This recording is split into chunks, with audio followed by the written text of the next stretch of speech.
Welcome, my friends. I am so glad you are here with me today. Close your eyes for a moment. Imagine you are standing in the middle of a beautiful, busy city. You hear the sound of people talking and the smell of fresh bread. You look up at the sky. What do you see rising above the rooftops? You see a tall iron giant. It is strong, elegant, and famous all over the world. Yes, we are talking about the Eiffel Tower. But have you ever stopped to wonder how it got there?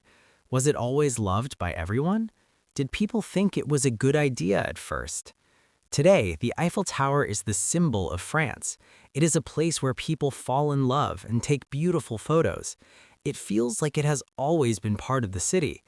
But every great thing starts with a dream, and sometimes those dreams seem impossible. In the late 1800s, Paris wanted to show the world something amazing. They wanted to celebrate progress and human skill. But how do you show the world that you are the best? How do you build something that no one has ever seen before? Imagine a time before airplanes or tall skyscrapers. Back then, most buildings were made of stone and wood. They were short and heavy. Then, some people had a wild idea. They wanted to build a tower made entirely of iron. They wanted it to be the tallest structure on Earth. They wanted it to reach for the clouds. Do you think the people of Paris were excited, or were they afraid of such a big change? Some people laughed at the idea. Others were angry because they thought it would be ugly. But dreams are powerful things, aren't they? They can push us to do things that seem crazy to others. So let us go back in time together. Let's walk through the streets of old Paris. Let's find out how a simple drawing became a world-famous icon. It is a story of hard work, big risks, and a lot of heart. Are you ready to hear the story of the Iron Lady? Let's begin our journey. Every big project needs a leader. For this tower, that leader was a man named Gustave Eiffel. Gustave was an engineer. He was a man who loved to build things that were strong and useful. He had already built many bridges and train stations. He knew how to work with metal better than almost anyone else. But building a tower 300 meters high, that was something completely different. In 1889, Paris was hosting a very big event called the World's Fair. It was a giant party for technology and art. France wanted a centerpiece for this fair. They wanted a gateway that would make people gasp in surprise. Gustave Eiffel entered a contest to build this gateway. His design was bold, modern, and very tall. Think about it. At that time, the tallest building in the world was the Washington Monument. Eiffel's tower was going to be twice as high as that. It was a massive challenge for the human mind. But not everyone was happy about Gustave's plan. Have you ever had a big idea that people didn't understand? Many famous artists and writers in Paris hated the design. They called it a giant bird cage and a hateful column of bolted iron. They even wrote a famous letter to the government. They said the tower would ruin the beauty of Paris forever. They were worried that this iron monster would cast a shadow over their beautiful stone buildings. But Gustave Eiffel did not give up. He believed in his vision and his team of workers. He knew that iron was the material of the future. He knew it could be light and strong at the same time. Gustave even put his own money into the project. That is how much he believed in it. He wasn't just building a tower for a fair, he was building a monument to human intelligence. Can you imagine the pressure he felt? The whole city was watching him, and many were waiting for him to fail. But Gustave stayed calm. He looked at his drawings and his calculations. He was ready to prove the world wrong. He was ready to build the impossible. And so the work began. The sound of hammers and machines started to fill the air of Paris. Building the Eiffel Tower was like putting together a giant puzzle. But this puzzle was made of very heavy pieces of iron. There were over 18,000 individual parts. Each part was designed perfectly to fit with the others. There were also 2.5 million rivets. Do you know what a rivet is? It is a small metal pin used to hold pieces of iron together. The work started in January 1887. It was a cold time to start such a big job. The workers were very brave. They had to climb high into the sky, often with no safety ropes. Imagine standing on a narrow piece of metal hundreds of feet in the air. The wind is blowing and the ground looks very far away. But Gustave Eiffel was very careful about safety. He made sure the workers were well trained. Because of his care, only one worker died during the construction. At that time, that was a very lucky and amazing thing. The tower grew very quickly. Every day, people in Paris looked up and saw it getting taller. It was like watching a tree grow, but a tree made of dark, strong iron. The pieces were made in a factory outside of Paris. Then they were brought to the site by horse and wagon. Everything had to be exact. If a hole was off by even 1 millimeter, the piece would not fit. Can you imagine the math involved? This was long before computers or modern calculators. It was a symphony of steel and human effort. Men worked in teams to heat the rivets and hammer them into place. They worked through the heat of summer and the ice of winter. They were proud of what they were doing. Slowly, the 4 giant legs began to curve upward. They met at the first floor, then the second. The people who hated the tower were still complaining, but the rest of the city was starting to feel curious. They had never seen the world from this perspective. It was a miracle of engineering. Finally, after 2 years, 2 months, and 5 days, the tower was finished. Gustave Eiffel climbed the 1,710 steps to the top himself.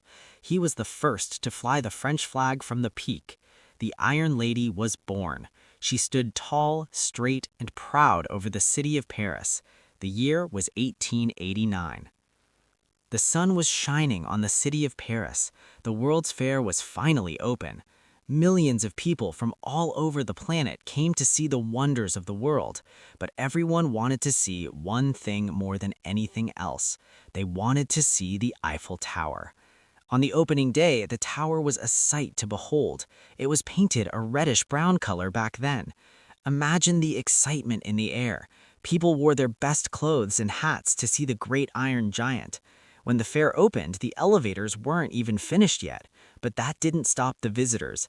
Thousands of people climbed the stairs just to see the view. They wanted to feel like they were standing on top of the world. Have you ever seen a view from a very high place? It changes how you see everything. From the top of the tower, the big city of Paris looked like a small toy set. The River Seine looked like a silver ribbon. The people were amazed. They had never seen the world from this perspective before. The tower was the tallest building in the world. It held that title for 41 years. At night, the tower was even more magical. It was lit up by gas lamps and a giant searchlight. It looked like a golden lighthouse in the middle of it. Was a fairy tale come to life. Even the people who hated the tower began to change their minds. They realized it was not just a pile of iron. It was a work of art. It was a symbol of what humans can do when they work together. Famous people came from everywhere to visit. Thomas Edison, the great inventor, even met Gustave Eiffel at the top. Gustave had a small private apartment at the very peak. Can you imagine having a home in the clouds? The Eiffel Tower was the star of the show. It was the most popular attraction at the fair. By the time the fair ended, nearly 2 million people had visited the tower. It was a huge success. But there was a secret problem that no one liked to talk about. The tower was only supposed to stay up for 20 years. After that, it was supposed to be torn down. The year 1909 was approaching. For many people, this was a sad date. The contract for the Eiffel Tower was about to end. The city of Paris had the right to take it apart and sell the iron. Can you imagine Paris without the Eiffel Tower? It is hard to think about now, isn't it? But back then, many people still thought the tower was temporary. They thought it was just a souvenir from a party that was over. Gustave Eiffel did not want to see his masterpiece destroyed. He had to find a way to make it useful. He knew that beauty was not enough to save it. He needed to give it a job. So he began to use the tower for science. He turned it into a giant laboratory. He studied the wind at the top. He performed experiments with gravity. He even built a weather station on the tower. This helped people understand the climate better. But the thing that really saved the tower was the radio. This was a brand new technology at the time. Because the tower was so tall, it was the perfect place for a radio antenna.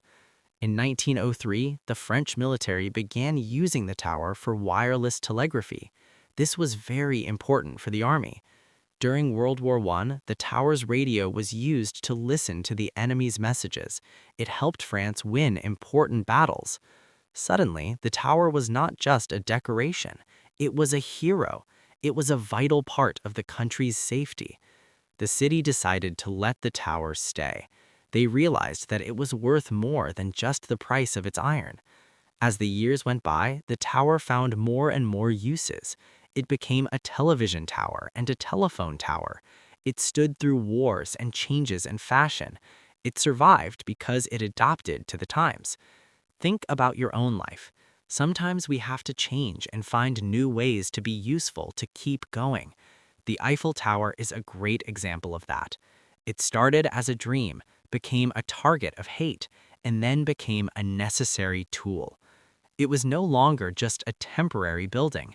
It was becoming a permanent part of the Parisian soul.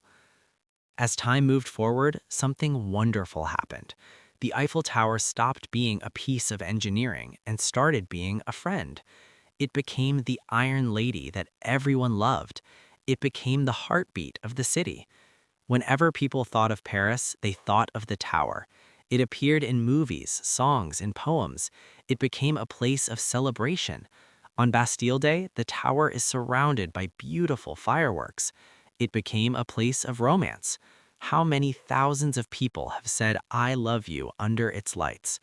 The tower has a way of making people feel special. When you stand beneath it, you feel small, but also connected to history. Every 7 years, the tower gets a fresh coat of paint. It takes 60 tons of paint to cover the whole thing. And did you know that the tower is painted in 3 different shades? It is darker at the bottom and lighter at the top. This makes it look uniform against the sky. It is a small detail, but it shows how much people care for it. Today, almost 7 million people visit the tower every year. People travel from every corner of the earth just to touch its iron legs. It has become the most visited paid monument in the entire world. But why do we love it so much? Is it just because it is tall? I think it is because the tower represents the spirit of Paris. It is elegant, strong, and a little bit stubborn. It reminds us that even if people don't believe in our ideas at first, we should keep going. It tells us that beauty and science can live together in one place. The tower has seen the world change. It saw the invention of the car, the airplane, and the internet. Through everything, it stayed the same. It is a constant friend in a changing world. When the lights sparkle on the tower every hour at night, the whole city stops to look. It is a moment of magic that brings everyone together. Whether you're a local or a tourist, you feel the same wonder. The Eiffel Tower is more than just metal. It is a symbol of hope and a human heart. We have come to the end of our story today, my friends, but the story of the Eiffel Tower never truly ends. As we look back, what can we learn from this iron giant? We learn that great things take time and hard work. The tower was not built in a day, and it was not saved overnight. We learn that it's okay to be different. The tower did not look like the buildings around it, and that's what made it special. Think about Gustave Eiffel. He had a vision that others couldn't see. He faced criticism with grace and stayed focused on his work.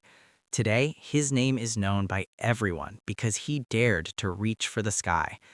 The Eiffel Tower stands as a testament to human ambition. It shows us that we can build things that last far longer than our own lives. It is a bridge between the past and the future. It uses 19th century iron to send 21st century signals. When you look at a photo of the tower, or if you're lucky enough to stand in its shadow, remember the workers. Remember the 2.5 million rivets and the cold winter mornings. Remember the dream that almost didn't happen. The Iron Lady is still standing and she is still beautiful. She reminds us to keep looking up. No matter how many challenges we face, we can find a way to survive and thrive. So, my friends, I hope you enjoyed this journey through history. I hope you feel a little more connected to this famous icon. The next time you see the Eiffel Tower, I hope you smile. I hope you remember that it is a story of courage and art. Thank you for listening to this story by the fire. It has been a pleasure to share it with you. Paris is a city of light, and the Eiffel Tower is its brightest flame. Keep dreaming, keep building, and always keep looking toward the clouds. What will you build in your life? What legacy will you leave behind? The world is waiting for your big ideas. Don't be afraid to be a little bit impossible. Good night, my friends. Until we meet again for another